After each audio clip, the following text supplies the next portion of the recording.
Hey, what's good, family? So I want to introduce you to some things that you should have as a person who lives in a domicile, who should always have some tools available. There are a range of tools that you should have, from things that you can do on your own for projects in your home, so DIY projects, to intermediate things you will need a more skilled person or contractor for, like myself.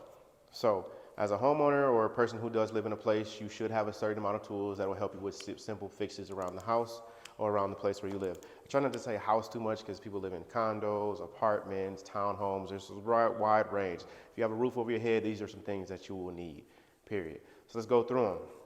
This is kind of like your homeowner DIY toolkit bag, right?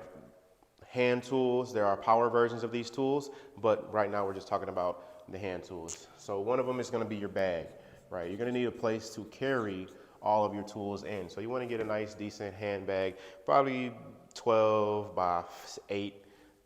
Depends on the price range and places you go. You put places like Home Depot, Lowe's, Menards, Ace Hardware, DeWalt, and then you have your own suppliers of tools you can go online and buy. So first things first, let's get you a bag. That's number one. And then number two, let's get you a hammer. A hammer has a claw end on the back side and a mallet end on the front. They sometimes come in different weights. Get you a nice 16-ounce hammer. That does a lot of work and takes care of a lot of things in the home. Next thing I would say, you get you a screwdriver. Your screwdriver should come with multiple different types of bits. You got a slotted bit or a flathead. Sometimes they'll call them flatheads. All right. That's one. You have your Phillips, which looks like a plus. It's cross sign. Those have a little bit more dexterity in theirs. Make sure they're size appropriate. They come in all sorts of different sizes. You have small ones on the way to large ones. Same thing, plus size all the way to large ones. So it depends on what you're screwing or unscrewing is why you'll need these. You have your star. Most common size is going to be T25. Allen, Torx is another one, and Robertson. So typically, sometimes they call the star trucks, Torx. You have your Allen and then the Robertson, which is the square one. You won't see those too much in residential applications for specific use. There are other versions and varieties of these, but you get you at least these common ones. 1, 2, 3, 4, 5, 6. 6 common screws that you should have. I also go with tape measure. That's the tool number 4. Get you a nice tape measure. I have me a Milwaukee brand. This one can extend up to 25 feet. It also has a nice length on it, so it's not bending every time I'm extending it to places I go. There's also a function on here where you're measuring inside or outside corners, where this moves just a little bit. That little bit is compensated for when you're doing inside corners or outside corners on your measurements. Get you a nice tape measure, clip it on the side of your belt, side of your pocket, and keep going. You need a pencil for marking, making measurements, writing stuff down. Don't stick it to your memory.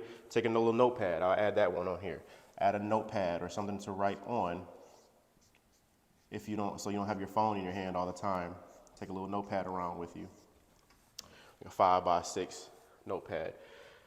Also need a marker. So that's the marker on materials. Sometimes when you can't use a pencil, so like tiles might be easy on one side where they're ceramic, but on the other side not so much. That's where you can use a marker. I say a square. I got a square in my pocket here. There's a right angle square. It's a small one. This is good for a lot of different purposes. There's a pivot points on here. You can measure angles. You can do common cuts and hips and valleys as well with these. So this is more for like rafters and roofing. And this one comes with an area for scribing as well as some common conversions on here. So it's a cheap way to handle measuring things. This is right angles, which is kind of why they call it a square right here. That's 90 degrees. It's our perfect 90. So when you're measuring things, you're trying to find angles on corners, you put that on the corner and you'll be able to find your angle, right? Another tool, flashlights. You can get the flashlight style or you can get a headband style, but either way, it's good to have those, and it's important to have batteries as well when you get your flashlight. Utility knife is very important as well. They come in multiple different types. Let's say get you one that has a flip button open.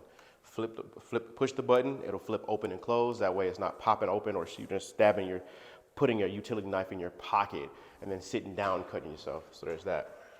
You got your box cutter, then you have your putty knife. All right, putty knife is also important, I would say. That's for fixing holes and making sure that when you are spreading some sort of your caulk or wood glue that is going into places it needs. Lastly, or not lastly, I would say caulk gun, and then the notepad we already talked about. So caulk gun is for caulking beads, corners, things like that, for near doors, corners of tile applications in bathrooms or kitchens. Those are important. And so that's kind of what the caulk gun looks like. So each one of these are very important. Then you got your mats. Your mats are materials. The materials that are needed to use one of these. A hammer is good, but if it's not good if you don't have any nails.